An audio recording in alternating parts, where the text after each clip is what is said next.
Hi. ഇന്നത്തെ evening നല്ല കാമാണ്. മഴയില്ല, ഫ്രഷ് എയർ, മുറ്റത്തെ ഫ്ലവേഴ്സും പ്ലാന്റ്സും ഒക്കെ കണ്ടപ്പോൾ തന്നെ മനസ്സിനൊരു പോസിറ്റീവ് ഫീൽ ഉണ്ട്. സോ ഈവനിങ് നമ്മുടെ ഫാമിലിയുടെ കുറച്ച് സിമ്പിൾ മൊമെൻറ്റ്സ് ഒന്ന് ഷെയർ ചെയ്യാം. അപ്പോൾ welcome back to another video. ലൈഫിലെ ബെസ്റ്റ് ഇൻവെസ്റ്റ്മെൻ്റ് ആണ് കുഞ്ഞുങ്ങൾക്ക് നല്ല വാല്യൂസ് ഒക്കെ പഠിപ്പിക്കുന്നത്.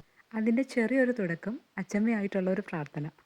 മോനൊരു ഈവനിങ് സ്നാക്ക് നമുക്ക് റെഡിയാക്കാം. നല്ല പഴുത്ത ഏത്തപ്പഴം ചെറിയ പീസാക്കി കട്ട് ചെയ്ത് കുറച്ച് ഹോം മെയ്ഡ് ഗീയും കൂടി ആഡ് ചെയ്ത് 1 to 2 മിനിറ്റ്സ് ലൈറ്റായിട്ടൊന്ന് കുക്ക് ചെയ്യുക.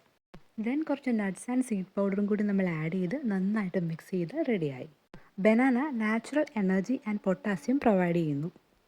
ഹോം മെയ്ഡ് ഗീ ഹെൽത്തി ഫാറ്റാണ് പ്രൊവൈഡ് ചെയ്യുന്നത്. സോ ബ്രെയിൻ ഡെവലപ്മെൻറ്റിനും എനർജിയും സപ്പോർട്ട് ചെയ്യുന്നു. Dry fruits and seeds powder healthy fats, protein, iron, zinc പോലെ ന്യൂട്രിയൻസ് ആഡ് ചെയ്യാനായിട്ടും ഹെൽപ്പ് ചെയ്യുന്നു. നെയ് ബേബിക്ക് ഒരു പ്ലേസിലിരുന്ന് കഴിക്കുന്നതിനേക്കാൾ ചുറ്റും നടന്ന് എക്സ്പ്ലോർ ചെയ്ത് കഴിക്കുന്നതാണ് ഇഷ്ടം. സ്റ്റെയർ കേസിലും സെറ്റിയിലും ഇടയ്ക്ക് സ്വിച്ചൊക്കെ ഒന്ന് ടച്ച് ചെയ്ത് നോക്കണം. ഈ ഏജിൽ ക്യൂരിയോസിറ്റി വളരെ നോർമലാണ്. ചുറ്റുമുള്ള പുതിയ പുതിയ കാര്യങ്ങൾ കണ്ടുപഠിക്കാനുള്ള ഒരു ലേണിംഗ് പ്രോസസ്സ് തന്നെ. അങ്ങനെ കഴിക്കലും തുപ്പലും ഒക്കെ കഴിഞ്ഞു. സ്നാക്സ് കഴിഞ്ഞപ്പോൾ പിന്നെ ഫുൾ എനർജി ആയി. ഇപ്പോൾ അച്ഛൻ്റെ കൂടെ ഒരു പ്ലേ ടൈം.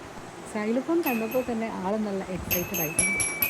ഈ ഏജിൽ music toys, sensory development, hand eye coordination, finger movements, listening skills എന്നിവയെ സപ്പോർട്ട് ചെയ്യാനായിട്ട് ഹെൽപ്പ് ചെയ്യും. ഫാമിലി ആയിട്ടുള്ള ഈവനിങ് പ്ലേ സെഷൻ തന്നെ കുഞ്ഞുങ്ങളുടെ ലേണിങ്ങും ബോണ്ടിങ്ങും ഒരുപോലെ ബ്യൂട്ടിഫുൾ ആക്കും. അപ്പോൾ നെക്സ്റ്റ് ഒരു വീഡിയോയിൽ കാണാം. അതുവരെ ബൈ.